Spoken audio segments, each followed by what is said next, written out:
Buenos días niños y niños del cuarto año básico A y B. Les habla la tía Catalina y en esta ocasión revisaremos la unidad de la materia y veremos dos objetivos principales. Demostrar que la materia tiene masa y ocupa un espacio y comparar los estados físicos de la materia. En esta imagen podemos observar los estados de la materia, que son tres. El estado gaseoso, donde la señora está con su hervidor, la niña que está con los cubos de hielo, que es estado sólido, y el niño que está sacando agua de la llave en estado líquido. Vamos a recordar un poco los conceptos vistos en el colegio para poder continuar con nuestra clase. La materia. La materia es todo aquello que tiene masa y ocupa un lugar en el espacio, es decir, tiene volumen. Cuando nosotros dábamos ejemplos, nosotros podíamos mencionar cualquier cosa que quisiéramos porque dice que absolutamente todo es materia. Por eso yo puse unos ejemplos de planta, cojín, una pluma, un jabón, la arena, un rinoceronte. Hasta nos podíamos incluir nosotros, los seres humanos, que también somos materia. Acá podemos realizarnos la siguiente pregunta. Por ejemplo, niños, la misma imagen de la página anterior. Dice, ¿qué tienen en común y en qué se diferencian una planta y el rinoceronte? A ver, pensemos. La planta es un ser vivo, el rinoceronte también. Por lo tanto, es algo que tienen en común. Puede ser, a ver, ¿qué puede ser de diferencia? De diferencia puede ser a lo mejor que uno...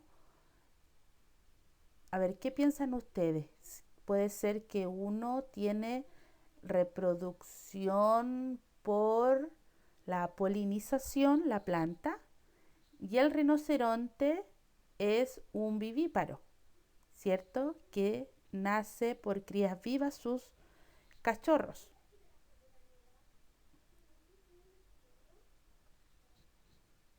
Veamos la respuesta. Mire, yo anoté 3 semejanzas y 3 diferencias. Las semejanzas pueden ser que los dos son seres vivos, que los dos tienen masa y que los dos tienen volumen. Y la diferencia puede ser el tamaño, porque la planta es mucho más pequeña que un rinoceronte. La cantidad de masa también es diferente porque la planta tiene una menor cantidad de masa y el rinoceronte tiene una mayor cantidad de masa si los subimos a una balanza. Y el tema de la reproducción, como dije anteriormente, también es una diferencia porque la planta tiene, gracias a la polinización, su reproducción, y el rinoceronte a través de la reproducción sexual.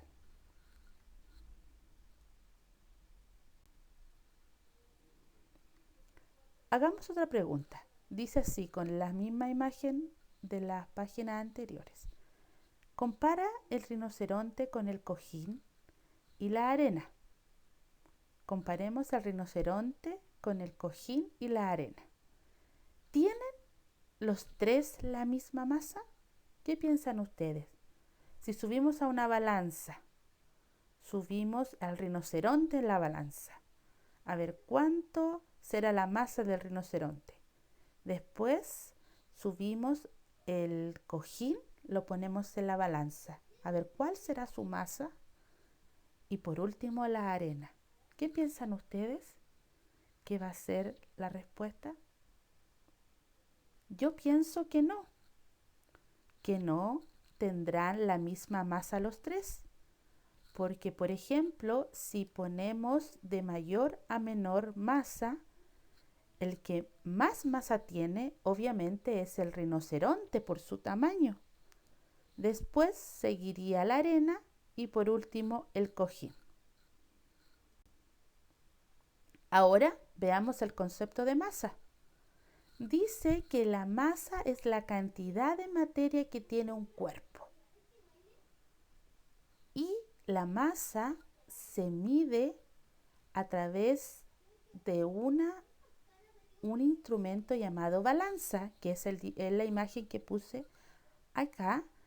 Y sus unidades de medida son, por ejemplo, lo más pequeñito se puede medir en gramos. En este caso podemos dar el ejemplo, por ejemplo, de un sacapunta. Si nosotros lo subimos a la masa, puede que mida gramos. En el caso, por ejemplo, de subir algo más pesado, 1 kilo de pan, 1 kilo de manzana, la unidad de medida va a ser el kilogramo. Y si nosotros, por ejemplo, subiéramos al rinoceronte, que ya estábamos hablando de él, puede medir toneladas, porque son cuerpos muy grandes. Yo hice el ejemplo de medir algunas cosas y estos son los resultados. Miren, yo medí una goma y la goma tenía aproximadamente 3 gramos. Después subí a esta balanza un sacapunta que tenía una masa o tiene una masa de 2,5 gramos. Y por último, saqué de la despensa 1 kilo de harina, la cual tiene una masa de 1 kilogramo. ¿Se acuerdan que nosotros cuando estuvimos en el colegio en la época de marzo, fuimos algunas veces al laboratorio a realizar este trabajo de medir la masa de algunos objetos? Llevamos el estuche, ¿se acuerdan? Que llevamos algunas cosas que tenían que sacar de su estuche y hicimos el ejemplo de medir la masa de algunos objetos. Vamos a responder estas 2 preguntas de acuerdo a la masa. ¿Todos los objetos que vimos anteriormente tienen masa? ¿Qué piensan ustedes? Yo pienso que sí, que todos los objetos, como son materia, y la definición decía que toda la materia tiene masa y volumen. Entonces yo pienso que sí. La segunda dice, ¿es igual la masa en todos los objetos? Yo creo que en esa pregunta la respuesta sería no. ¿Por qué? Porque, por ejemplo, la goma tenía una masa de 3 gramos, el sacapunta tenía 2,3 aproximadamente gramos de masa y el kilo de harina tenía una masa de 1 kilo. Entonces yo pienso que en la segunda pregunta la respuesta es no, porque la masa es diferente en todos los objetos. Veamos la respuesta. A ver, acá yo puse la respuesta. ¿Ven? Dice en la primera, sí, porque la balanza marca la masa de cada objeto. Cuando nosotros subíamos un objeto a la balanza, podíamos observar los numeritos y ahí nos marca la masa de cada objeto. Y en la número 2, donde dice, ¿es igual la masa en todos los objetos? No, porque depende del tamaño. El kilo de harina es mucho más grande el tamaño que, por ejemplo, un sacapunta. Y también depende del material, cuando es un material más grueso, como por ejemplo un metal, a un material más liviano, como por ejemplo un plástico. También depende del material. Vamos a ver ahora el otro concepto que también recuerdo que lo vimos en el colegio, el volumen de los cuerpos. Y dice aquí que el espacio que ocupa un cuerpo se denomina volumen. Es el espacio que ocupa un cuerpo. Cuando hablamos de cuerpo, por ejemplo, hablamos del elefante, hablamos de la manzana, hablamos inclusive de las balanzas que están en estas imágenes. Miren, analicemos las fotografías que están acá. El elefante se subió a esta balanza y el elefante es de un tamaño grande. Por lo tanto, el volumen del elefante es muy grande. En cambio, la manzana, el volumen de la manzana es más pequeña. Entonces, por ejemplo, podemos decir acá que el volumen del elefante es mucho más grande que el volumen que tiene una manzana. O sea, es el espacio que ocupan. Cada uno de ellos se denomina volumen. Ahora vamos a pasar al segundo objetivo de esta clase, que son los estados físicos de la materia. Los estados físicos de la materia son sólido, líquido y gaseoso, ¿cierto? Y acá hay 3 imágenes. Dice, observa las imágenes y responde las siguientes preguntas que están más abajito. La primera imagen es una chinita, la segunda imagen son 2 gotas de agua y la tercera imagen es una llama de la cocina, ¿ya? Entonces la pregunta de la letra A dice, ¿qué tienen en común estas imágenes? ¿Qué será que tienen en común estas 3 imágenes? Yo pienso que lo que tienen en común es que las 3 son materia, ¿ya? La letra B dice, ¿todo lo que se muestra es materia? Sí, todo lo que se muestra es materia. Y la letra C, ¿en qué estado físico de la materia se encuentran? ¿Qué piensan ustedes, niños? A ver, yo pienso que la chinita está en estado sólido. Las gotas de agua, por ser agua, yo pienso y digo que están en estado líquido. Y la llama de la cocina es estado gaseoso. A ver, veamos la respuesta. Acá está la respuesta. La letra A decía, ¿qué tienen en común las imágenes? Estaba en lo correcto porque todas son materia. La letra B dice, ¿todo lo que se muestra es materia? Sí, porque las 3 cosas tienen masa y las 3 cosas ocupan un espacio, por lo tanto son volumen. Y la letra C dice, ¿en qué estado físico de la materia se encuentra? Estábamos en lo correcto, las chinitas sólido, gotas de agua líquido y la llama de la cocina gaseoso. Ahora, para entender, por ejemplo, por qué la materia se presenta en distintos estados, se debe tener en cuenta la fuerza con que se atraen sus partículas, ¿ya? Si nosotros miráramos en un microscopio,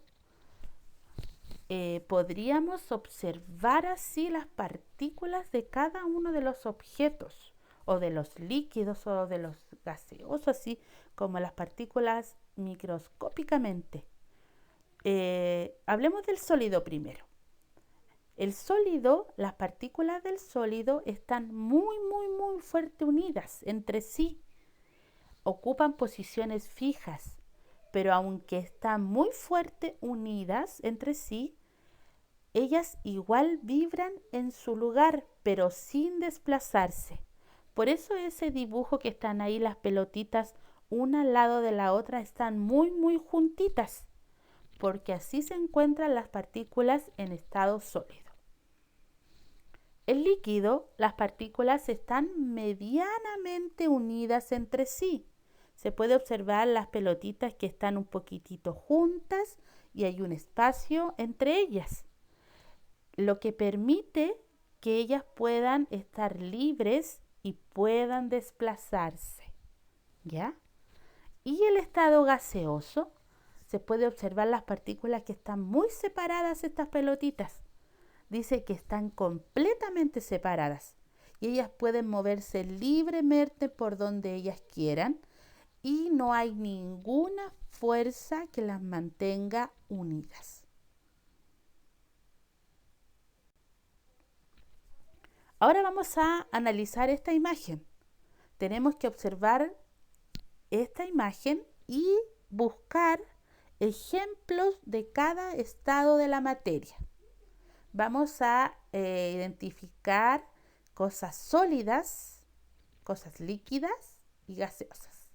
¿Ya? A ver, podemos observar, yo puedo ver el árbol, estado sólido, montañas, estado sólido, puede ser la silla de rueda de la niña, estado sólido, los utensilios que tienen para beber, estado sólido, la tierra, estado sólido, hartas cosas hay estado sólido. A ver, en estado líquido puede ser el agua del río, puede ser estado líquido. La señora tiene un frasco con agua también que está en estado líquido. Y en estado gaseoso puede ser el aire que tienen los globos dentro, que tienen los niños en sus manos. Y también puede ser el vapor de agua, ¿ya? Que es el agua cuando pasa a evaporación, ¿ya? Acá está la respuesta, ¿ven? Pusimos solamente 2 de cada una.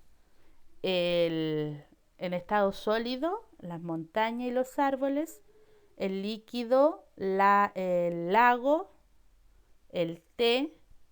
Y en gaseoso, el aire dentro de los globos y el vapor de agua. Y ahí coloqué la definición de vapor de agua, que es que se obtiene por la evaporación del agua. Vamos a pasar al último objetivo, que es que la materia tiene forma. Como dijimos anteriormente, cuando hablamos de las partículas, de estas pelotitas que estaban muy juntas una al lado de la otra, en estado sólido, porque ellas están muy fuerte unidas entre sí. Y es muy difícil separarse. Las cosas nosotros lo podemos observar en nuestros objetos o nuestros juguetes en estado sólido, ¿ya? Por lo tanto, porque es muy difícil separar estas partículas, dice que los sólidos tienen una forma definida. Por eso nuestros objetos tienen forma definida. Yo coloqué ahí un autito y un cubo, ya que son 2 objetos en estado sólido. Es muy difícil separarlo. Solamente tendría que haber como uno tendría que realizar una fuerza o tendría que aplicar calor a demasiada temperatura, a demasiados grados Celsius para que, por ejemplo, el carrito se derritiera o también el cubo si fueran plástico, ¿ya? En las cosas, la materia en estado líquido, como vimos que las partículas se encuentran un poco más separadas y se mueven un poquitito más con facilidad y se pueden desplazar una sobre la otra.